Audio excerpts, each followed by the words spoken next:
دوستو، اللہ تبارک و تعالیٰ کے محبوب علیہ الصلوۃ والسلام نے فرمایا ہے کہ اللہ کریم نے جنت کو مشکلات سے ڈھانپ دیا۔ مشکل کام ہے وہ آدمی کو جنت میں لے کے جائیں گے، اور جہنم کو اللہ تعالیٰ نے خواہشات سے ڈھانپ دیا ہے، جن چیزوں میں نفس کو لذت حاصل ہوتی ہے، اور انسان کی خواہشات تکمیل پذیر ہوتی ہیں، وہ دوزخیوں کے کام ہیں۔ بخاری مسلم میں لفظ ہیں حجبت النار بالشہوات وحجبت الجنت بالمکارہ، او کما قال صلی اللہ علیہ وسلم۔ تکلیف انسان کے ساتھ رہتی ہے، اس کا روپ بدلتا ہے، عنوان بدلتا ہے، لیکن پس منظر تکلیف کا ہمیشہ رہتا ہی ہے۔ انسان کے دکھوں کے نام بدلتے ہیں۔ کبھی دکھ یہ ہوتا ہے کہ اولاد کوئی نہیں، اور ہونے کے بعد کبھی کبھی یہ دکھ بھی آ جاتا ہے کہ یہ تندرست کیوں نہیں، اور اگر اللہ تعالیٰ صحت دے دے تو پھر کبھی کبھی یہ پریشانی لاحق ہو جاتی ہے کہ یہ تعلیم کیوں نہیں حاصل کر پا رہے۔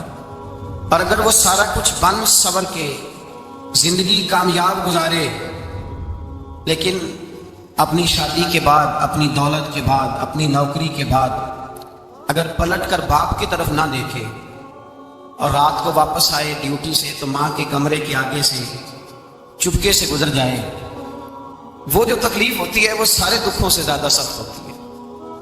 باغ تیرے دی کر کر راکھی میں ساری عمر گزاری، جدو میں باغ پکن تے آیا تے لے گئے ہور بپاری، پھر اور تکلیف ہوتی ہے۔ دکھ کا رنگ بدلتا ہے، لیکن دکھ آدمی کے ساتھ رہتے ہیں۔ اور یہ مت سمجھا کریں کہ جو آدمی بڑا امیر ہے، بڑا مالدار ہے، صاحب جائیداد ہے، وہ سکھی ہے۔ پلٹ کے کبھی پوچھیں تو صحیح اس سے، اس کے حالات کس طرح کے۔ تکلیف انسان کے ساتھ رہتی ہے۔ غریب شہر تو فاقوں سے مر گیا، لیکن امیر شہر نے ہیرے سے خودکشی کر لی۔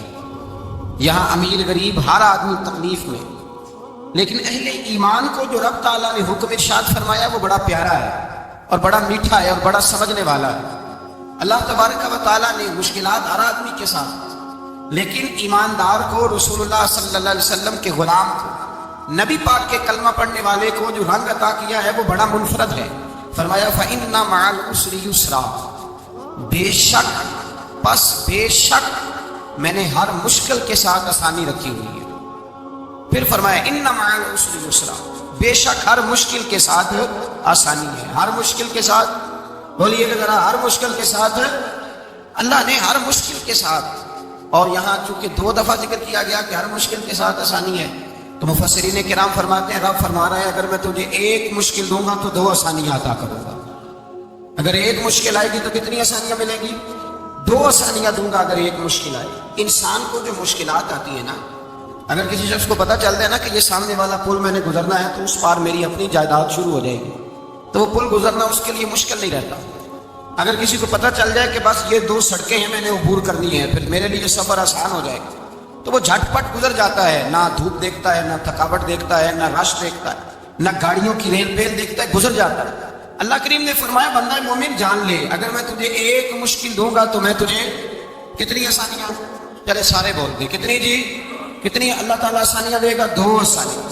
ہم لوگ اچھا جب ہمارا ذہن بن جاتا ہے نا کمزوری کا، ہمارا جب مزاج بن جاتا ہے مایوسی کا، پھر معاملہ ذرا ہمارے لیے گمبھیر ہو جاتا ہے۔ اگر ہم یہ ذہن بنائے نا کہ مشکل میرے اللہ کی طرف سے آئی ہے تو وہ مجھے آسانی بھی ضرور عطا کرے گا، تو پھر اللہ ضرور ہی آسانیاں عطا فرماتا ہے۔ اور جو مشکلات زندگی میں آتی ہیں نا، حضرت مولا علی شیر خدا رضی اللہ تعالیٰ عنہ کا بڑا خوبصورت فرمان ہے۔ حضرت علی فرماتے ہیں جب تجھے مشکل آتی ہے تو وہ تجھے رب کا پتہ بتانے آتی ہے، وہ تجھے اللہ کا پتہ بتاتی ہے، اس لیے کہ جب تو سارے اسباب کر لیتا ہے، جو ضرورت ہوتی ہے پوری کرتا ہے، تندرست ہو کے وہ کام کرتا ہے، پھر بھی کام نہیں ہوتا، تو اس کا مطلب ہے کرنے والا تو نہیں، کرنے والا کوئی اور ہے جو کام کرنے والا، کوئی اور ہے۔ تو عزیز بھائی یاد رکھیں ہر مشکل کے ساتھ اللہ نے آسانی رکھی ہوتی ہے۔ اگر اللہ تبارک و تعالیٰ بیماری عطا کرے تو اس کے ساتھ اللہ پھر جو تندرستی دیتا ہے وہ بھی بڑی اعلیٰ عطا فرماتا ہے۔ اگر اللہ کبھی غربت دے تو پھر اس کے بعد جو اللہ تعالیٰ آسانی دیتا ہے وہ بھی بڑی اعلیٰ عطا فرماتا ہے۔ اگر کہیں سے آپ کو دکھ ملتے ہیں تو پھر جب سکھوں کا وقت آتا ہے تو پھر گنے نہیں جاتے۔ یاد رکھیں مشکلات کے پہلو میں آسانیاں ہوتی ہیں، اور جس آدمی کو مشکل آتی نہیں، میرے نبی کریم سید عالم صلی اللہ علیہ وسلم نے فرمایا مومن کو جو مشکل بھی آتی ہے اللہ اس کی برکت سے اس کے گناہوں کو معاف فرما دیتا ہے، اللہ اس کی برکت سے اس کے گناہوں کو معاف کرتا ہے۔ یہاں تک کہ حضور نے فرمایا میرے مومن کو کانٹا بھی چبھے تو اللہ تعالیٰ اس کی مشکل کو آسان فرما دیتا ہے۔ دو بزرگ بیٹھے تھے، ایک حضرت احمد رحمت اللہ علیہ اور ایک حضرت شرف الدین منیری رحمت اللہ علیہ۔ تو حضرت شرف الدین منیری کہنے لگے کہ دوست اصل میں وہ ہوتا ہے جو دوست کی طرف سے آنے والی تکلیف پر صبر کرے، جو اللہ کی طرف سے آنے والی تکلیف پہ صبر کرے وہ اللہ کا محبوب ہوتا ہے۔ تو حضرت احمد یہ فرمانے لگے نہیں، مجھے تیری بات کی سمجھ کوئی نہیں آئی، صبر کرے وہ اللہ کا دوست ہے، مصیبت پہ صبر کرے۔ تو کہا جناب پھر اگر نہیں سمجھ آئی تو آپ بتا دیں اللہ کا دوست کون ہے؟ تو آپ فرمانے لگے جو محبوب کی طرف سے آنے والی مصیبت کو اس کا تحفہ سمجھ کے قبول کرے وہ اصل دوست ہوتا ہے۔ اس کا تحفہ سمجھ کے قبول کرے، اپنے رب کا تحفہ سمجھے، مالک کا تحفہ سمجھے کہ اس نے مجھے تحفہ دیا ہے، مجھے کسی مشکل میں ڈالا ہے۔ تو رب کریم بلا مثال و بلا تشبیہ سمجھانے کے لیے اللہ جب کسی کو مشکل میں ڈالتا ہے، کافروں کو تو اس نے موجیں کرائی ہوئی ہے، بڑی بڑی سہولتیں دی ہوئی ہیں، مشکل میں ڈب بھی ڈالتا ہے، اپنے نیک بندوں کو ڈالتا ہے۔ نمرود اور فرعون کے پیروں میں کانٹا بھی نہیں چبھتا، ان کو تکلیف نہیں آتی۔ تکلیف کسے آتی تھی؟ اللہ کے نیک بندوں کو تکلیف آتی تھی۔ حضرت رابعہ بصریہ جب تک زندہ رہی تب تک بیمار رہی، جس دن طبیعت ٹھیک ہوتی تو کہتی اے اللہ تو کہیں مجھ سے ناراض تو نہیں ہو گیا، تو کہیں ناراض تو نہیں مولا جب تو مجھے تکلیف دیتا ہے تو میں رو کے تیری عبادت کرتی، جب مجھے دکھ ہوتے ہیں تو میں سجدے میں تڑپتی، اور خدا بندہ اب تو میں سکھی ہوں، موج میں ہوں، مجھے رونا ہی نہیں آ رہا، تو خدا بندہ تو کہیں ناراض تو نہیں ہو گیا مجھ سے؟ دکھ تو اچھے ہوتے ہیں، دکھ تو پیارے ہوتے ہیں، اور دکھوں کے بعد جو اللہ آسانی دیتا ہے اس آسانی کا پھر کیا ہی کہنا۔ اس حضرت ایوب علی نبینا علیہ الصلوۃ والسلام بیمار رہے، 60 سال اللہ نے تندرستی دی۔ کتنے سال بولے؟ 60 سال، ذرا غور کرنا بات پر، 60 سال علیم رہے، پھر بیمار ہو گئے، 18 سال ہو گئے بیمار ہوئے۔ زوجہ کہنے لگی دعا کر لیں آپ کو اللہ صحت دے دے۔ ہمیں اگر کوئی بندہ پوچھ لینا کہ بھائی کبھی کوئی خاص بات تو سناؤ، تو ہم جو ساری زندگی سکھ کے ساتھ سوئے ہوتے ہیں وہ بات نہیں سناتے، وہ جو ایک رات درد سے نیند نہیں آتی اس رات کا قصہ سناتے ہیں، کہتے ہیں وہ میرے الٹے دانت میں درد تھا تو میں ساری رات سو نہیں سکا۔ او بھائی جو ساری زندگی سویا ہے اس کا تو ذکر نہیں کرنا، اور ایک رات جو تجھے نیند نہیں آ رہی، کسی سے پوچھا جائے، ڈاکٹر کہتے ہیں 360 ہڈیاں ہوتی ہیں وجود میں، کسی سے پوچھا جائے نا تیرا کیا حال ہے تو 359 ہڈیوں کا ذکر نہیں کرتا، جس گھٹنے میں درد ہے اس کا ذکر کرتا ہے، کہتے ہیں یہ گھٹنے میں بڑی درد ہے۔ وہ بھائی باقی 359 ٹھیک ہے نا، ان کی بھی تو کوئی بات سنانا۔ حضرت رابعہ بصریہ رحمۃ اللہ علیہ کے پڑوس میں ایک نوجوان رہتا تھا، آپ کے پڑوس میں، تو وہ جب جو محلے میں بچے رہتے ہیں نا گاؤں میں، ان کا پتہ ہوتا ہے، پڑوسی تھا تو 34-35 سال نوجوان کی عمر ہو گئی، کبھی بیمار نہیں ہوا۔ ایک دن اس کی طبیعت علیل ہوئی، سر میں درد ہوا تو اس نے پٹی باندھ لی سرخ رنگ کی، باہر نکل کے آیا، حضرت رابعہ بصریہ علیہ رحمہ نے دیکھا تو فرمانے لگے بیٹے خیر ہے؟ لگا جی اماں جی سر میں بڑی درد ہے۔ آپ فرمانے لگے کتنی عمر ہو گئی؟ کہنے لگا 34-35 سال۔ فرمانے لگے پہلے تو کبھی درد نہیں نہ ہوئی؟ کہا نہیں اماں جی آج ہی ہوئی ہے۔ تو آپ فرمانے لگے 34 سال اللہ نے صحت دی ہے، تو نے شوگر کی ایک پٹی بھی نہیں باندھی، اور آج درد ہوئی ہے تو شکوے کی پٹی تو نے فوراً ہی باندھ لی ہے، کوئی شوگر کی پٹی بھی باندھ نہیں تھا۔ حضرت ایوب 18 سال بیمار رہے، زوجہ کہنے لگی دعا کر لو، تو آپ فرمانے لگے بی بی سے کہ صحت کتنی دیر رہی؟ اس نے کہا 60 سال۔ تو آپ فرمانے لگے ذرا بیماری کو بھی 60 سال گزر لینے دو پھر دعا بھی کر لیں گے۔ یہ دعا کی اللہ، یہ لفظ کہے اللہ نے صحت دے دی، تندرستی آ گئی۔ ایک دن گھر میں بیٹھے بیٹھے زوجہ کہنے لگی کہ ایوب یہ بتاؤ دکھ اچھے کہ سکھ؟ آپ فرمانے لگے سارے دن ہی اللہ کے ہیں پر دکھ بڑے اچھے تھے، مجھ سے پوچھو تو دکھ بڑے اچھے تھے۔ کہا کس طرح؟ تو حضرت ایوب فرمانے لگے جب میں بیمار تھا تو 24 گھنٹے میں ایک دفعہ میرا رب میرا حال پوچھا کرتا تھا، ایک دفعہ میرا اللہ پوچھتا تھا ایوب تیرا حال کیا ہے؟ فرماتے ہیں 12 گھنٹے تو لذت ہی رہتی تھی کہ میرے رب نے میرا حال پوچھ لیا، اور اگلے 12 گھنٹے میں انتظار کرتا تھا مالک حال دوبارہ کب پوچھے گا۔ فرمانے لگے اب صحت تو ہو گئی ہے پر اب میرا رب میرا حال تو نہیں نہ پوچھتا۔ بھائی مشکلات جو ہوتی ہیں وہ تو تجھے سجا دیتی ہیں، سوار دیتی ہیں، تجھے یاد آتا ہے کوئی اپنا، جب تجھے درد ہوتی ہے نا، تکلیف ہوتی ہے، پھر تیرا دل کرتا ہے کوئی کندھا ملے جہاں میں سر رکھ کے رہوں۔ پھر اسی لیے تو کسی درویش سے کسی نے پوچھا تھا اپنا کون ہوتا ہے؟ تو کہا جو تجھے دکھ کے وقت یاد آئے وہ تیرا اپنا ہے، جو تجھے عین آزمائش کے وقت یاد آئے اور تجھے اس کا نمبر فوراً تیرے موبائل پہ چلنے لگے وہ تیرا اپنا سجن ہے، جس کو تو دکھ کے وقت یاد کرے۔ تو بھائی مشکلات کے بعد جو اللہ آسانی دیتا ہے، حضرت ابراہیم کو آگ میں بھی پھینکا گیا، حضرت ابراہیم علیہ السلام کو ستایا بھی گیا، نکالا بھی گیا، لیکن جب ان مشکلات سے گزرے تو میرا رب فرماتا ہے وَإِذِ ابْتَلَىٰ إِبْرَاهِيمَ رَبُّهُ بِكَلِمَاتٍ فَأَتَمَّهُنَّ قَالَ إِنِّي جَاعِلُكَ لِلنَّاسِ إِمَامًا، کہا جب ابراہیم پورے اترے تو پھر ہم نے انہیں امام بنا دیا۔ یا اللہ کس طرح کی امامت دی؟ فرمایا میں نے اتنی اعلیٰ شان عطا کی ہے کہ اپنے لاڈلے رسول کو جناب ابراہیم کی نسل میں پیدا فرما دیا ہے، میں نے مصطفیٰ کو ان کی نسل میں پیدا کر دیا، قیامت تک کے لیے ان کا وقار بڑھا دیا۔ اللہم صلی علی محمد وعلی آل محمد کما صلیت علی ابراہیم وعلی آل ابراہیم، ان کی عظمت بڑھا دی، اس لیے کہ جب وہ آزمائش سے گزر کر کے آئے پھر جو آسانی دی، میرے نبی پاک صلی اللہ علیہ وسلم نے دین ابراہیمی کی بہت ساری چیزوں کو رکھا، کہا میں ملت ابراہیمی پہ ہوں۔ جب کوئی مشکلات کو عبور کر کے آتا ہے، جب کوئی تکلیفیں سہ کر کے آتا ہے، اس کے لیے جو اجر ہوتا ہے، اس کے لیے جو پھر اللہ کتنی ذرا بڑی توجہ کیجئے گا۔ لوگ سمجھتے ہیں فلاں آدمی مشکل میں ہے تو شاید مشکل میں ہی رہے گا، فلاں آزمائش میں ہے تو شاید میرا اللہ فرماتا ہے ایک مشکل دے کے میں دو آسانیاں بھی دوں گا۔ تو مشکل دیکھ رہے ہو، مشکل نہ دیکھو، وہ جو اس کو بعد میں آسانی آنے والی ہے، اور ڈبل جو میں اس پر نعمت کرنے والا ہوں اس کو دیکھو۔ حضرت یوسف کو بھائیوں نے کنویں میں ڈال دیا تھا، اور جب کنویں سے نکلے تو مصر کے بازاروں میں بکے، اور پھر زلیخا نے الزام لگایا تو حالات بگڑ گئے، حضرت یوسف کو جیل جانا پڑا۔ کتنی کٹھن زندگی تھی، لیکن میرے مالک کو کچھ اور ہی منظور تھا۔ کنویں میں گرنے والے، بازار میں بکنے والے، جیل میں جانے والے، الزام لینے والے جناب یوسف کو رب کریم نے اسی مصر کا بادشاہ بنا دیا، اللہ پاک نے اسی مصر کا حکمران بنا دیا۔ یاری تیری سونا پر ازمیشاں تیریاں اگ، اے سونا پرکھیا جاوندائی پہلو نال اگاں دے لگ، اس کے لیے تھوڑا سا جتن کرنا پڑتا، تھوڑے کٹھن حالات سے گزرنا پڑتا، تھوڑی آزمائشوں کا روپ دیکھنا پڑتا۔ ہم چاہتے ہیں کہ ہمیں چھیڑے کوئی نہ کوئی تکلیف نہ آئے، کوئی آزمائش، یہ ہو نہیں سکتا میرے بھائی، نامی کوئی بغیر مشقت نہیں ہوا، 100 بار جب عقیق کٹا تب جا کر نگی ہوا۔ ہم چاہتے ہیں کہ ہمیں کچھ بھی دقت نہ آئے، مشکلات نہ آئے، اور مشکلات تو انسان کو سنوارتی ہیں بھائی، وہ تو نکھارتی ہیں۔ کبھی پوچھا کرو جا کر کے کسی گندم کے دانے سے کہ تو کہاں سے ہو کے آیا ہے، کہاں سے نکل کے آیا ہے، تو وہ بتلائے گا کہ بڑے مشکل مراحل سے گزرا ہوں، اور پھر اللہ نے مجھے طاقت دی ہے کہ میں انسان کے وجود کا حصہ بنا۔ تو بھائی کٹھن مراحل، آزمائشیں، تکلیفیں، یہ انسان کو بڑا انسان بنا دیتی، یہ اس کے لیے ترقیوں کا پیش خیمہ ہوتی۔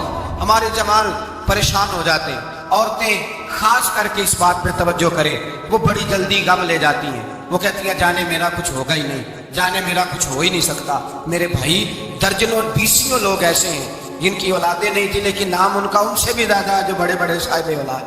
حضرت عبداللہ مزنی حضور کے غلام تھے، قبیلہ مزن کے رہنے والے، والد فوت ہو گئے، چچا نے پالا تھا، اسلام قبول کر لیا۔ چچا اسلام کا بڑا دشمن ہے، حضور کا نام آئے تو جلال کرتا ہے، حسد اور بغض میں جل جاتا ہے، بڑی اسلام کے ساتھ دشمنی اور عناد رکھتا ہے۔ حضرت عبداللہ کہتے ہیں پہلے تو میں عشق رسالت کو دباتا رہا، پھر یہ چنگاری شعلہ بن گئی، پھر کہ یہ ہلکا سا جذبہ سمندر اور صحرا کا روپ دھار گیا۔ فرماتے ہیں ماں تھی اور میں تھا، میں گیا جا کے چچا سے کہا میں نہیں رہ سکتا۔ کہاں جائے گا؟ تو میں نے دھیمے لہجے میں کہا میں مدینے جاؤں گا، اب میں رسول اللہ کے مدینے جاؤں گا، اب میرا گزارا نہیں ہوتا، اب میں جاؤں گا۔ کہتے ہیں چچا کہنے لگا اچھا تو وہاں جائے گا، تجھے میں نے پالا، میں نے پوسا، وہ مکان میں نے تجھے بنا کے دیا، تیری جیب میں جو پیسے ہیں میرے دیے ہوئے ہیں۔ کہتے ہیں میں نے کہا چچا میں سارا کچھ سوچ کے آیا ہوں، مکان بھی تو رکھ لے، پیسے بھی رکھ لے۔ کہتے ہیں اس نے ہر چیز رکھوا لی۔ جب پلٹنے لگا تو چچا کہنے لگا جو کپڑے تو نے پہنے ہیں یہ بھی میں نے خرید کے دیے تھے۔ حضرت عبداللہ فرماتے میں نے وہ کپڑے بھی اتار کے دیے، برہنہ حالت میں ماں کے پاس گیا اور میں نے کہا اماں میں پہلے بھی تو ننگا پیدا ہوا تھا، تو نے ہی کپڑے پہنائے تھے، میرا پھر بدن ننگا ہو گیا ہے، کپڑے دے دے۔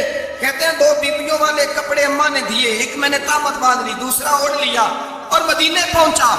کہتے ہیں جب میں ٹھنڈی رات مدینے پہنچا تو کالے رنگ کے حبشی غلام حضرت بلال دودھ کا پیالہ لیے کھڑے تھے، ہاتھ میں کھجوریں تھی، کمبل تھا، کہنے لگے آجا آجا۔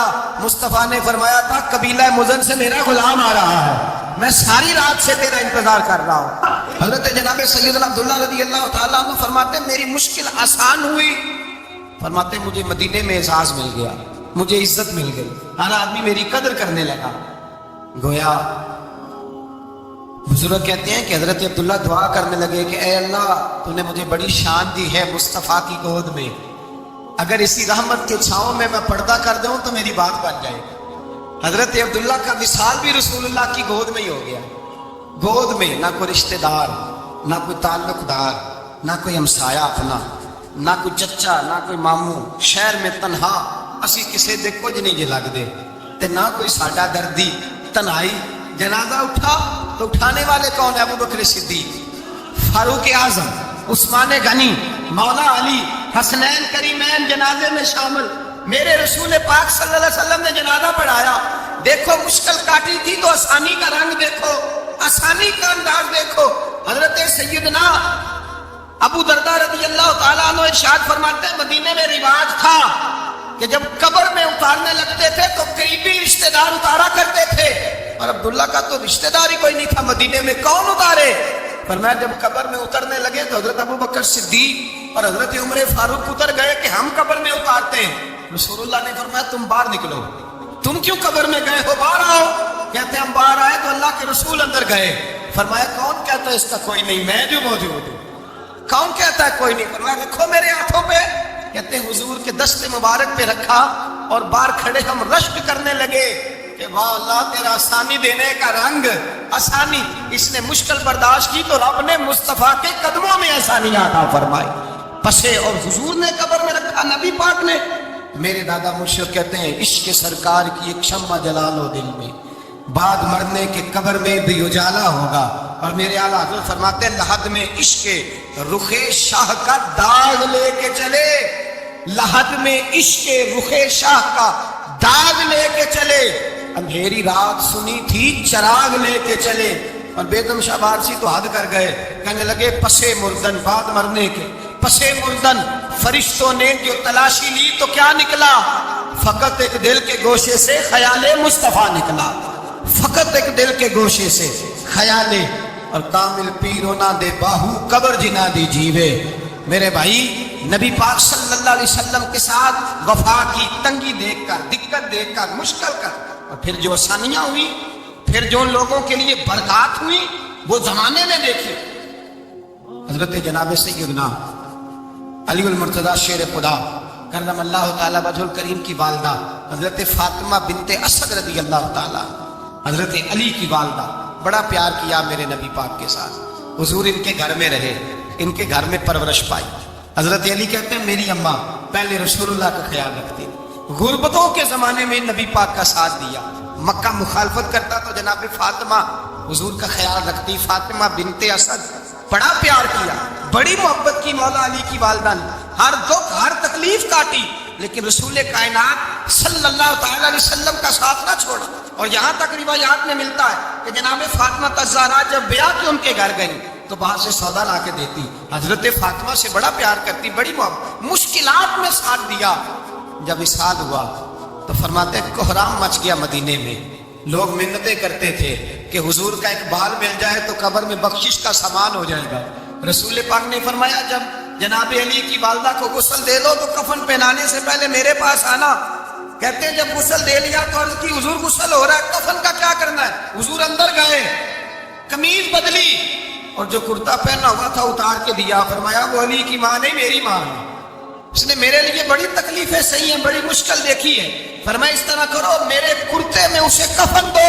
حضور نے جنازہ پڑھایا، اپنے کرتا لباس مبارک میں کفن دلایا، پھر جب وہ دفن ہوئی تو حضور قبر پہ کھڑے ہوئے، کھڑے ہو کے فرمایا اے اللہ اپنے سارے نبیوں کے وسیلے سے اور میرے وسیلے سے میری اماں کی بخشی فرما دے۔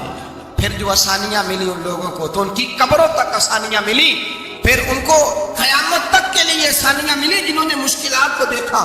اور بھائی جو سوئے رہے، جو آرام کرتے رہے، جنہوں نے مناسب ہی نہ سمجھا کوئی کٹھن مرحلہ طے کرنا، جنہوں نے کہا نہ نہ ہم تو سکھ کے ساتھی ہیں، ہم تو سکون کے ساتھی ہیں بھائی، ہم تو سلوٹ کے ساتھی ہیں، جب موجیں لگے گی تو دوڑ کے پہنچیں گے، کہیں گے ہمارا بھی تعلق بنتا ہے، ہماری بھی رشتہ داری ہوتی ہے، ہمارے بھی رابطے ہوتے ہیں، پھر دوڑ کر کے پہنچیں گے۔ اصل ساتھی وہ ہوتا ہے جو دکھ کا ساتھی ہوتا ہے، آزمائش کا ساتھی، مشکلات تجھے اونچا اڑاتا ہے۔ حضرت سلمان فارسی کہتے ہیں میں نبی پاک کی تلاش میں نکلا تھا، حضور کی تلاش میں نکلا، اور میں نے کئی سال حضور کو ڈھونڈا، کبھی ایک دروازے، کبھی ایک دروازے، کبھی دوسرے دروازے، کبھی تیسرے دروازے۔ فرماتے میں شہزادہ تھا پر بکتا بکاتا مدینے آیا، میں نے نبی پاک کی تلاش میں یہودیوں کی غلامی بھی کی، تیری تلاش میں پھرا میں جنگل پہاڑ اور دشت میں۔ فرماتے ہیں بڑی تکلیف کاٹی، بڑی آزمائش دیکھی، لیکن اس دن مجھے سارے دکھ بھول گئے، اس دن میری ساری تکلیفیں آسانیوں میں بدل گئی، جس دن میرے نبی نے میرا بازو تھام کے کہا سلمان منا اہل البیت، فرمایا سلمان کو تو میں نے اپنی اہل بیت میں شامل کر لیا ہے۔ فرماتے اتنی بڑی فضیلت کہ میں رسول اللہ کے خاندان میں جا شامل ہوا۔ تو بھائی یاد رکھیں، جب آپ کو مشکل آتی ہے تو آپ کو آسانی دینے کے لیے آتی ہے، جب آپ کی طرف کوئی آزمائش آتی ہے تو آسانی دینے۔ یہ بات صحیح ہے کہ بیٹیاں پیدا ہونے پر مشکل ہوتی ہے، ان کے نصیبوں سے ڈر آتا ہے، پر جتنی آسانی اللہ بیٹیوں کے باپ کو عطا کرتا ہے اور جتنی رحمت رب بیٹیوں کے باپ پہ فرماتا ہے اتنی بھی کسی اور کے حصے میں نہیں آتی۔ اس میں شک کوئی نہیں کہ بوڑھے ماں باپ کو جب سنبھالنا پڑے تو مشکل ہوتی ہے، بوڑھوں کی طبیعت بچوں جیسی ہو جاتی ہے، دقت ہوتی ہے، آزمائش ہوتی ہے، ان کی بات سننا بعض اوقات کڑوا لگتا ہے، ان کی فرمائشیں بعض اوقات بچوں کی طرح ایسی ہوتی ہیں جو حل نہ ہو سکے، لیکن یہ وہی ماں باپ ہیں جن کی نوکری کے بارے میں میرے مصطفیٰ نے فرمایا اگر تو ایک رات انہیں خوش کرنے میں کامیاب ہوا تو اللہ 2 حج اور 2 عمرے کا ثواب عطا فرمائے گا۔ اس میں شک نہیں کہ باپ بہت سارے کام مشکل ہوتے ہیں، کٹھن ہوتے ہیں، آزمائش والے ہوتے ہیں، اس میں کوئی شک نہیں کہ اس دور میں دین کا کام بڑا مشکل ہے، دعوت و تبلیغ کا سلسلہ بڑا کٹھن ہے، اس دور کے اندر حق بات بیان کرنا بڑا ہی مسئلہ ہے، اس دور کے اندر لوگوں کو کھری بات پہنچانا اور بتانا یہ اپنے ہاتھ میں آگ کا اندازہ پکڑنے کے مترادف ہے۔ لیکن میرے مصطفیٰ نے فرمایا تھا اس دور میں جب فتنہ ہو من تمسک بسنتی اند فساد امہ فلہ اجر 100 شہید، فرمایا اس دور میں جب آزمائشیں آ جائیں، تکلیفیں آ جائیں، اس دور میں جو میری سنت پر عمل کرے گا، رسول پاک کا وعدہ ہے اللہ ایک سنت پر عمل کرنے والے کو 100 شہیدوں کا ثواب عطا فرمائے، اللہ 100 شہیدوں کا درجہ دے گا اسے۔ تو بھائی جس قدر مشکل زیادہ اس قدر آسانی بھی، اس قدر اجر بھی زیادہ۔ مشکلات سے گھبرایا نہ کریں، ذہن بنا لیں کہ جس رب نے دی ہے وہی اللہ نجات بھی عطا فرمائے گا، انسان آسان ہو جاتا ہے۔ ہم لوگوں نے نا دوڑ صرف سکھ کٹھے کرنے کے لیے لگا لی ہے، سکھ کٹھے کرنے کے، وہ لوگ دکھوں میں راضی رہتے تھے، آزمائشوں میں۔ ہمارا دعویٰ ہے رب رسول سے پیار کا، اور میرے حدیث بخاری میں ہے فرمایا جو مجھ سے جتنا زیادہ پیار کرے گا اتنا اس کی طرف مشکل زیادہ آئے۔ حضرت ابو بکر شبلی رحمۃ اللہ علیہ سے کچھ لوگ ملنے آئے، کہنے لگے صاحب ہمیں آپ بڑے اچھے لگتے ہیں، بڑے پیارے لگتے ہیں، آپ کی زیارت کرنے آئے، دل کرتا ہے 2 گھڑیاں پیر دبا دیں، دست مبارک چوم جائیں، دست بوسی ہو جائے، دل کرتا ہے۔ آپ نے فرمایا واقعی مجھ سے پیار ہے؟ کہا حضور بڑا پیار ہے۔ فرمایا سوچ لو کا صاحب بڑا پیار، پھر سوچ لو کا بڑا پیار ہے۔ حضرت ابو بکر شبلی دیوانے سے آدمی تھے، پتھر اٹھائے روڑے اور زور سے ان لوگوں کو مارنے شروع کر دیے، دوڑ گئے، کہنے لگے بابا تو پاگل ہو گیا ہے۔ جب دوڑے تو حضرت ابو بکر شبلی فرمانے لگے بس تم تو کہتے تھے ہمیں پیار بڑا ہے، کہا حضور کیا مطلب؟ آپ فرمانے لگے اگر تمہیں مجھ سے پیار ہوتا تو میرے روڑے کھا کے میرے دروازے پہ مر جاتے، کبھی میرا ساتھ چھوڑ کے نہ جاتے۔ تمہیں پیار نہیں، تم سب کے سجن ہو، تم چوری کھانے والے میاں مٹھو ہو، تم تو اس لیے آئے ہو کہ یہاں برکتیں ملیں گی، موجیں ملے گی، تمہیں پیار نہیں۔ ہمیں خدا رسول سے پیار بھی ہے، ذرا سی آزمائش آئے رونے بیٹھ جاتے ہیں، غریب بھی رو رہا ہے، بیمار بھی رو رہا ہے، تنگ دست بھی رو رہا ہے، اور جو آدمی کسی مشکل میں گرفتار ہے وہ بھی کہتا ہو جتنا میں الجھ گیا ہوں ہے ہی کوئی نہیں۔ اٹھیں، بیدار ہوں، اپنے آپ کو توانا کریں، اپنے اندر جولانیاں پیدا کریں، یاد رکھیں جتنی مشکل سخت ہوگی اتنی آسانی بھی اللہ زیادہ ہی عطا فرمائے گا۔ اللہ تعالیٰ زیادہ اور وعدہ کیا اللہ پاک نے فَإِنَّ مَعَ الْعُسْرِ يُسْرًا إِنَّ مَعَ الْعُسْرِ يُسْرًا، فرمایا اگر میں تمہیں ایک مشکل دوں گا تو میں تمہیں 2 آسانیاں عطا فرماؤں گا۔ اللہ تعالیٰ ڈبل آسانی دیتا ہے اگر کسی پر مشکل ڈالتا ہے۔ اپنے آپ کو کمزور نہ کریں، ذہن بنائیں دکھ سہنے کا، مزاج بنائیں تکلیف برداشت کرنے کی، پھر یہ مشکل نہیں ہوگا، پھر آسانی سے بندہ گزر جائے گا۔ اگر آپ چاہتے ہیں زندگی میں مطمئن رہیں تو دنیا داروں سے امیدیں توڑ دیں، اللہ اور اس کے رسول سے امید وابستہ کریں، اولیاء اللہ سے امیدیں وابستہ کریں، صحابہ اور اہل بیت سے امیدیں، اللہ اور اللہ والوں سے امیدیں، دنیا داروں سے امیدیں۔ آپ کو پتہ ہے دنیا دار کی تباہی کب ہوتی ہے؟ جب انہیں خوش آمدی مل جاتی ہے۔ چودھری کا بیڑا اس وقت غرق ہوتا ہے جب اسے چودھری کہنے والے زیادہ ہو جاتے ہیں۔ سیٹھ صاحب اور نواب صاحب بیچارے تباہ تب ہوتے ہیں بھولے پن میں، جب ان کے دائیں بائیں ریلا ہوتا ہے سیٹھ صاحب کہنے کا، لوگ انہیں کھانا چاہتے ہیں، پیار ان کا نہیں ہوتا، ان کی جیب کا ہوتا ہے، محبت ان سے نہیں ہوتی، ان کی کرسی سے ہوتی ہے، ضروریات کا پیار ہوتا ہے، تباہ کر دیا جاتا ہے۔ ہماری ساری توقعات دنیا داروں سے وابستہ ہو گئی ہیں۔ ناراض نہ ہونا، پیروں نے، مولویوں نے، درویشوں نے، انہوں نے بھی سیٹ رکھے ہوئے ہیں جلسوں کی صدارت کرانے کے لیے، یعنی مذہبی جلسہ ہے، اس میں بہت زبردست پڑھے لکھے صاحب تقوی عالم کا خطاب ہے، اور کی صدارت وہ بندہ کر رہا ہے جس نے عشاء کی نماز بھی نہیں پڑھی، وہ بندہ صدارت کر رہا ہے۔ کیوں؟ اس لیے کہ اس نے ₹1,00,000 دیا محفل میں۔ خدا رہا دنیا داروں سے امیدیں چھوڑ دیں، ورنہ آپ کمزور پڑ گئے، آپ کی امیدیں ٹوٹیں گے۔ کتنا کمزور ہے وہ شخص جو 2-4 ہزار کے لیے کسی بندے کی چاپلوسی کرتا ہے، اس کے پیچھے بھاگتا ہے، خوش آمدیں کرتا ہے، تھوڑے سے نوٹوں کے لیے، دکھ سکھ میں کام آئے گا اس کام کے لیے۔ میرے رسول کریم علیہ السلام نے فرمایا، جس نے بندوں کو راضی کرتے کرتے رب کو ناراض کر دیا، اس کی دنیا بھی گئی اور آخرت بھی گئی۔ اور فرمایا جس نے بندوں کی پرواہ نہیں کی، اللہ کو راضی کیا، فرمایا اگر رب راضی ہو گیا تو لوگوں کے دلوں میں بھی محبت پیدا فرما دے گا۔ کیا ضرورت ہے خوش آمد کرنا دنیا داروں کی، سیٹوں کی، نوابوں کی، چاپلو۔ اور میں آپ کو ایک بات بتاؤں، ہوتا پتہ کیا ہے؟ یہ جو حب جا اور حب با ہوتی ہے نا، اس سے پیٹ نہیں بھرتا۔ آپ کو اگر خوش آمد کرنی ہے تو پھر آپ کو ساری زندگی کرنی ہے، پھر ان کو بھی پتہ ہوتا ہے کہ تعلق کس بنیاد پر ہے، اس میں کبھی بھی خلوص پیدا نہیں ہوتا۔ آپ بے چین رہتے ہیں، بے قرار رہتے ہیں، آپ کو تکلیف رہتی ہے ہمیشہ۔ کبھی بھی دنیا داروں سے امیدیں وابستہ نہ کریں۔ ایک بات سنیں بڑی شاندار، امام غزالی نے لکھی۔ امام غزالی فرماتے ہیں کہ ہارون رشید نہ حج کر کے واپس آیا بغداد میں، تو کونے میں حضرت بہلول دانا بیٹھے تھے، رش بہت تھا، مجمع بڑا تھا۔ حضرت بہلول دانا بھی سڑک کے کنارے بیٹھے تھے، تو سپاہی کہنے لگے یہاں سے اٹھ جاؤ، فرمانے لگے ہارون رشید کی زمین نہیں، زمین میرے رب کی ہے، میں کیوں اٹھوں؟ وہ قریب سے گزرا تو سلام لی، تو آپ نے اس کا پروٹوکول دیکھا تو فرمانے لگے ہارون رشید تجھ سے تگڑے تگڑے موٹے موٹے پروٹوکول میں نے لوگوں کے دیکھے، اور یہ جو تیرے دائیں بائیں آج تیرے نعرے لگا رہے ہیں، یہ پہلے ان لوگوں کے نعرے لگایا کرتے، اور تھوڑا وقت گزرنے دے، جو تیرے بعد آئے گا نا، یہ سارے پھر ان کے نعرے بھی لگائیں گے۔ تو جھوٹ کی دنیا میں زندہ ہے، ان سے تو نے امیدیں وابستہ کی ہیں، یہ کل اس کے نعرے لگائیں گے۔ اس کے دل پہ بڑا اثر ہوا، گھوڑے سے اتر آیا، آگے کہنے لگا حضور آپ نے مجھے بڑی اچھی نصیحت کی ہے، میرا دل بڑا ٹھنڈا ہوا ہے، میں نے سنا ہے آپ مقروض ہیں کچھ لوگوں کا قرض، تو مجھے کوئی حکم ہی کر دیں۔ آپ ہنسنے لگے، فرمانے لگے یار تو بڑا ہی بیوقوف ہے، بڑا ہی بیوقوف ہے، تو میں تجھے نصیحت کر رہا ہوں تو مجھے الجھا رہا ہے، حضور کوئی حکم کر دیں۔ کیا خوبصورت انداز ہے رب کریم کے بندوں کا۔ حضرت بہلول دانا فرمانے لگے تیرا رب کون ہے؟ کہا اللہ، تو فرمایا میرا کون ہے؟ کہا اللہ۔ فرمانے لگے یہ تو نہیں نہ ہو سکتا کہ اللہ ہارون رشید کو دیتا رہے اور بہلول دانا کو بھول ہی جائے، یہ تو نہیں نہ ہو سکتا کہ ہارون رشید کو دیتا رہے اور بہلول دانا کو بھول جائے۔ فرمایا اس کا دل، اس کا ارادہ ہوا، ارادہ قدرت ہوا کہ بہلول مقروض رہنا چاہیے، تو اگر رب مجھے رکھنا چاہتا ہے، دکھ قبول محمد بخشا، راضی رہن پیارے، اگر وہ چاہتا ہے میں مقروض رہوں تو میں بھی چاہتا ہوں کہ میں مقروض ہی رہوں، یہ تو نہیں نہ ہو سکتا کہ تجھے دے اور مجھے نہ دے۔ فرمایا میری تجھ سے کوئی امید نہیں، مجھے جب بھی دے گا میرا رب بھی دے گا، اور وہ دے گا تو پھر انشاءاللہ خزانے کھول کے دے گا۔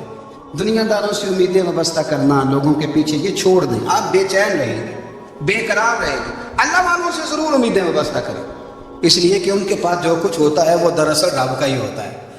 لیکن سیٹھوں سے، نوابوں سے، سیاستدانوں سے باز آ جائے، ہماری بڑی امیدیں وابستہ ہیں۔ میں اکثر کہتا ہوں جتنے پھیرے نوکری کے لیے دنیا دار کے دروازے پہ لگائے ہیں نا، اس سے کم دفعہ مسجد میں نفل پڑے ہوتے تو رب اتنی بڑی مہربانی فرما دیتا۔ تیسری بات یہ یاد رکھیں، اگر سکون لینا چاہتے ہیں نا، اگر سکون لینا چاہتے ہو نا تو لوگوں کو ڈسکس کرنا بند کر دو۔ کس کو اللہ نے کتنے پیسے دیے ہیں وہ جانے اور اللہ جانے، کس کو اللہ نے کتنی گاڑیاں دی ہیں وہ جانے، اور لوگوں کو ڈسکس کرنا جی۔ یعنی میں ایک جگہ بیٹھا تھا تو ایک صاحب گاڑی والا گزرا، گاڑی میں بیٹھ کے، اس کا پڑوسی تھا، کہنے لگا منہ ہے کہا رہا، میں کہ وہ تے ہے تاج بیٹھا ہے، کہ ہوں میں کہ سمجھانا دینا انہوں، میں کہ توں تے میں حساب لائیے بھی ساڑھے کول کوئی نہیں، وہ تے ہے، لیکن نا اللہ نے اسے دی ہے نا، تو اللہ نے چاہا نا وہ کار میں بیٹھے، تو اس نے پھٹے پہ بیٹھ کے یہ تبصرہ کیا کہ منہ ہے کار والا، میں کہ وہ تے ہے تا کہا رہے تھے۔ اب مجھے اور تجھے اندازہ لگانا چاہیے کہ ہم کیا یہ بحث ہے، یعنی اللہ کو چاہیے تھا معاذ اللہ کے پہلے تجھ سے پوچھتا کہ اسے کار دینی ہے کہ نہیں، کیا مطلب فضول بحث ہے۔ وہ چیز ہمیں اتنا تنگ کرتی ہے، اتنی تکلیف دیتی ہے کہ آپ یقین کریں سارا دن اسی کو ڈسکس کرتے ہیں، سارا دن اس کے پاس گاڑی ہے، اس کے پاس کار ہے، فلانے کا پیسہ 1 نمبر ہے، فلانے کا 2 نمبر ہے، فلانے کا 6 نمبر ہے۔ اصل بات کے اندر حسد ہے، اس کو نکالو۔ ایک بات کہنے لگا، اسے یاد رکھنا، میرے اعلیٰ حضرت رحمۃ اللہ نے فرمایا کرتے، حسد کرنے والا بندوں پر اعتراض نہیں کرتا، اللہ پر اعتراض کرتا ہے۔ وہ کہتا ہے اللہ اسے کیوں دیا ہے، اتنا کیوں دیا ہے، معاذ اللہ، وہ اللہ کی تقسیم پر اعتراض کرتا۔ حسد کرتے ہو بے چین رہو گے، حسد آپ کے دل کو تڑپا کے رکھ دے گا۔ چھوڑے، اللہ بڑا کریم ہے، جس کو جہاں چاہتا ہے وہاں بٹھا دیتا ہے۔ آپ قطعاً اس بحث میں نہ پڑے کہ اللہ نے کس کو کتنا دیا ہے، کب دیا ہے، کیوں دیا ہے، وہ بڑا بے نیاز ہے۔ حسد آپ کو تباہ کرے۔ دنیا میں پہلا گناہ جو ہوا تھا وہ حسد تھا۔ ابلیس نے حضرت آدم سے حسد کیا، کہنے لگا میں بہتر ہوں، سرداری اس کو مل گئی ہے، یہ تو اللہ کو بتانا کس کو دینی ہے۔ اور دنیا میں پہلا قتل حسد کی وجہ سے ہوا، حابیل قابیل کے درمیان حسد کا معاملہ تھا۔ خاتون کا نکاح اس سے کیوں ہو رہا ہے، مجھ سے ہونا چاہیے۔ حسد تباہی کر، آپ یقین کریں، یعنی دکاندار کے سامنے دوسری دکان پڑتی ہے، پریشان ہو جاتا ہے، وہ کہتا ہے میرا کیا بنے گا، لا حول ولا قوت الا باللہ العلی العظیم، یعنی تیرے کا خیال ہے کہ تیرے حصے کی روٹی کون کھا جائے گا، اتنا چھوٹا دل، یہ تیرا موقف یہ ہے کہ تیرے حصے کا نصیب اس تک چلا جائے گا، یہ تیری خواہش۔ ایک دوسرے کی کمزوریاں بیان کرنا، اس کا تو مال ہی ناقص ہے جی، اس کے تو پاس ہی کچھ نہیں، یہ تو کمزور لوگوں کا طریقہ ہے۔ میرے رسول کریم علیہ السلام گزر رہے تھے، پت جھڑ کا موسم تھا، خزاں کا موسم تھا، درختوں کے پتے جھڑ رہے تھے، صحابہ کو ساتھ لے کے حضور گزرے اور ایک درخت کی ٹہنی کو پکڑ کے حضور نے ہلایا۔ صحابہ فرماتے ہیں کہ چھم چھم اس کے پتے گرے، زمین پر ڈھیر لگ گیا۔ حضور نے فرمایا دیکھا تم نے کیا ہوا؟ حضور ہاں۔ فرمایا کتنی تیزی سے پتے جھڑے ہیں، صرف تنا رہ گیا ہے اور خالی ٹہنیاں رہ گئی ہیں، کوئی حسن بچا ہے؟ حضور نہیں۔ نبی کریم فرمانے لگے جو حسد کرتا ہے نا اس کی نیکیاں بھی اسی طرح جھڑ جاتی ہیں، اسی طرح۔ اور ایک جگہ حضور فرمانے لگے جس طرح راکھ لکڑی کو آگ کھا جاتی ہے، جس طرح لکڑی کو آگ، جب آگ کھا جائے تو پھر لکڑی کو لکڑی نہیں کہا جاتا، راکھ کہا جاتا ہے، کوئلہ کہا جاتا ہے، اس کی اصل باقی یعنی اسے کھائی جاتی ہے۔ حضور علیہ السلام فرمانے لگے جس طرح آگ لکڑی کو کھا جاتی ہے، فرمایا اسی طرح حسد نیکیوں کو کھا جاتا ہے، نیکیاں رہتی نہیں۔ حسد کرنے والے کے پاس نیکیاں یعنی ان کی اصل شکل موجود، کبھی بھی حسد نہیں کرے۔ اللہ کی تقسیم ہے، جس کو چاہے جب چاہے جتنا چاہے عطا کرے۔ اور چوتھی بات میرے بھائی، کبھی بھی بغض نہ پیدا کریں، بغض والے لوگ بے سکون رہتے ہیں۔ بہت ساری کمزوریاں ہمارے اندر ہوتی ہیں نا، پھر اللہ ہماری روزی تو نہیں نہ بند فرماتا، یہ تو نہیں کہتا کہ زمین سے نکل جاؤ۔ اگر یہی والا معاملہ ہو جو ہمارا ہے کہ شادی پہ اس نے میرے ساتھ برا سلوک کیا تھا، ساری زندگی بغض رکھنا ہے، اگر یہی معاملہ فرشتے اللہ کی بارگاہ میں کہیں کہ یا اللہ اس نے فلانے دن شراب پی تھی، اب اس کو زمین میں نہیں رہنے دینا، نظام زندگی چلے گا؟ تو اگر اللہ ہمیں معاف کرتا ہے تو ہم بندوں کو معاف کیوں نہیں کرتے؟ آپ یقین کریں، اتنی لمبی عداوتیں، اتنا لمبا حسد، اتنا لمبا بغض، اتنا لمبا حدیث میں نے پڑھی، میں حیران رہ گیا۔ میرے نبی کریم علیہ السلام نے فرمایا اپنی بیوی سے کبھی بغض نہ رکھنا، اگر اس کی ایک بات ناپسند ہو تو اسے چھوڑ کے وہ بات دیکھو جو تمہیں پسند ہے۔ میں اس حدیث کو پڑھ کے سوچنے لگا کہ کیا بیوی کا بھی بغض رکھتے ہیں لوگ؟ اب حضور نے کہا ہے تو اس کا مطلب ہے لوگ بیوی کا بغض بھی رکھتے ہیں۔ اب اس پر استدلال کر کے مجھے کہنا پڑے گا کہ سسرال والوں کا بغض بھی رکھتے ہیں، کہنا پڑے گا کہ بھائی کے سسرال والوں سے بھی بغض رکھتے۔ اس حدیث کی روشنی میں میں سمجھا کہ لوگ بھابھی کا بغض رکھتے ہیں، بغض، ورنہ عادتیں تو ہماری بھی کہیں بری ہوتی۔ اگر عادات ایک وجہ بنے اختلاف کی تو عادتیں تو ہماری بھی کہیں بری ہیں، لیکن ہم اپنی بری عادتوں سمیت اپنے آپ سے پیار کرتے ہیں، اور سامنے والے کی ایک بھی عادت بری ہو تو اس سے بغض رکھتے ہیں۔ بغض نہ پیدا کریں۔ میرے نبی پاک علیہ الصلوۃ والسلام نے فرمایا کچھ چیزیں تمہارے دین کو مونڈ ڈالیں گی، تباہ کر دیں گی، کاٹ دیں گی۔ حضور کون سی؟ فرمایا حسد، تکبر اور بغض، یہ تمہارے دین کو تباہ کر دیں۔ ہم بے چین اس لیے ہیں کہ ہم نے بہت سارے لوگوں کا بغض پالا ہوا ہے، اور ہر فیلڈ میں سیاستدان نے سیاستدان کا، ذاتیات پر اتر کے بات کرتے ہیں، معزز ترین لوگ، تاجر نے تاجر کا، الا ماشاء اللہ بعض جگہ پہ اہل علم بھی ایک دوسرے سے عداوت رکھتے ہیں۔ خدا دل رب کریم کے آنے کا ٹھکانہ ہے، یہ صاف ہوگا تو اس میں رب رسول کے جلوے ہوگا، اگر اس میں عداوت ہو، اس میں بغض ہو، اس میں کینہ ہو، نفاق، سنیں میرے رسول کریم حضرت ابوبکر صدیق رضی اللہ تعالیٰ عنہ کہتے ہیں میں رو ہی پڑا۔ مکہ فتح ہوا نا تو اکرمہ بن ابو جہل نے پیغام بھیجا کہ میں نا کلمہ پڑھنے کے لیے آ رہا ہوں۔ بات لمبی ہے، میں موضوع پہ رہنا چاہتا ہوں۔ کہتے ہیں جب وہ آنے لگا نا تو نبی پاک نے ہم سب کو بلایا، ہم حاضر خدمت ہوئے تو حضور فرمانے لگے کہ اس کے باپ نے نا بڑا ظلم کیا ہے ہمارے ساتھ، ابو جہل نے بڑا ستایا ہے، بڑی تکلیف دی ہے۔ آپ مجھے بتلائیں کہ وہ ایک دفعہ کسی شادی پہ بحث ہوتی ہے بیوی کے بھائی کے ساتھ، پھر ساری زندگی اس بیچارے کو معافی، وہ 10 دفعہ گھر آتا ہے معافی مانگنے پر سوال ہی نہیں پیدا ہوتا، میں مجھے کہہ دیا، مجھے کہہ دیا آپ نے اور میری شان میں بے ادبی، اور پھر میں معاف کر دوں؟ توبہ توبہ توبہ، یہ کیسے ہو سکتا ہے؟ میری ناک نیچی ہو جائے گی، اور آپ نے مجھے کہہ دیا، سوال ہی نہیں پیدا ہوتا۔ اور یہ رونا میں اکثر ہوتا ہوں کہ شادی والے دن داماد صاحب کے زیادہ دماغ خراب ہوتا ہے۔ جب چھوٹی سالی کی شادی ہوتی ہے نا، اس دن اس کو بخار چڑھتا ہے، کوئی اس کو کان میں کہتا ہے تیری عزت نہیں کر دیں گے، اس دن اس کا دماغ خراب ہو جاتا ہے، بچے اٹھا کے نکل آتا ہے، وہ بیچارہ سسر منتیں کر رہا ہوتا ہے کہ تیری مہربانی آ جا، یہ عزت کرا رہا ہے۔ تو میں نے کہا احتجاج کر کے جو عزت کرائی جاتی ہے وہ عزت نہیں ہوتی۔ ہاں یہاں مانگ کے عزت دیتے ہیں لوگ، یا احتجاج کی کوئی عزت ہے؟ آپ کے اندر کمالات اتنے ہوں کہ آپ کی عزت کرنے کو دل چاہے، یعنی مزہ آئے، یعنی لطف آئے، یعنی آپ دور بیٹھے ہوں تو کسی کا دل کرے آپ کو اسٹیج پہ بلانے کے لیے۔ یہ کیا بات ہوئی کہ چھائے جانا اور بھاگ کے آگے جانا؟ ان سے نکلیں۔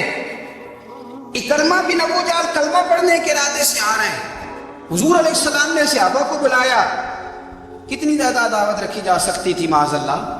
کب سے وہ چلا تھا ظلم کرنے، اور اس کے بعد اس کا بیٹا شروع ہو گیا، کتنی باتیں تھیں جو ناقابل معافی تھیں، پر کریم رسول نے ہمیں بتلایا ہے کہ سکون والی زندگی کہتے کس کو ہے۔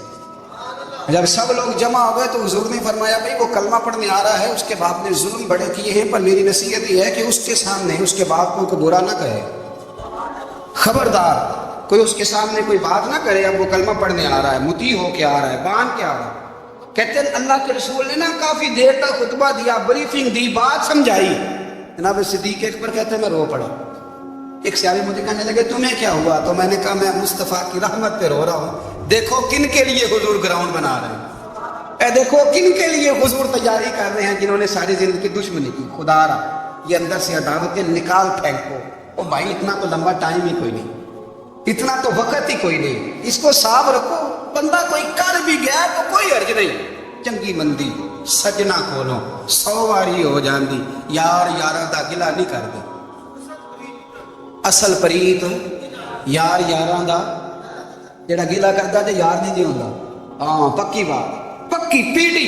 میرا ایک سنگی مجھے آ کہنے لگا فلانی جگہ بندہ یہ بات کر رہا تھا، میں کہ تو ہوتی سے سوندا سے تم ہی نال ہی سے، میرا تو سجن بات سن ہی نہیں سکتا۔ چنگی مندی سجنا کولو 100 واری ہو جاندی، یار یاراں دا گلا نہیں کر دے، اصل پریت جنہ دی۔ ہاں جو بندے پھر ہوتے اس طرح کے ان کے لیے بھی میاں صاحب نے کہا ہے، ان کے لیے بھی میاں صاحب نے کہا ہے، ان کے لیے بھی آپ نے بات ارشاد فرمائی ہے. آپ نے فرمایا چنگا ہویا لڑ نیڑیوں چھٹا کتے عمر دی لنگی ساری، بے قدران دی یاری کولوں توبہ لکھ لکھ باری، اور چنگا ہویا لڑ نیڑیوں چھٹا کتے عمر دی لنگی ساری.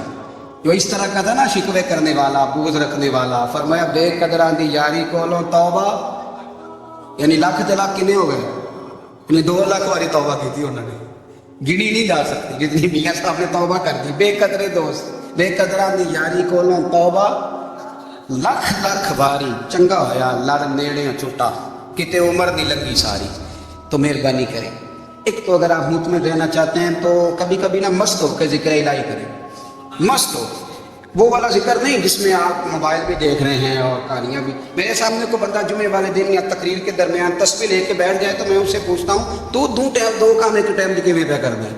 میری بھی بات سن رہے ہو، تسبیح پڑھے تو ممکن ہی نہیں. تسبیح تو تسبیح ہے، جب وہ ہوگی تو پھر کوئی اور کام سوال ہی نہیں پیدا. ایک تو ذکر کرے محو ہو، دوسری بات حقیقت کا سامنا کرے. آپ اگر مطمئن رہنا چاہتے ہیں تو حقیقت پسند بنے.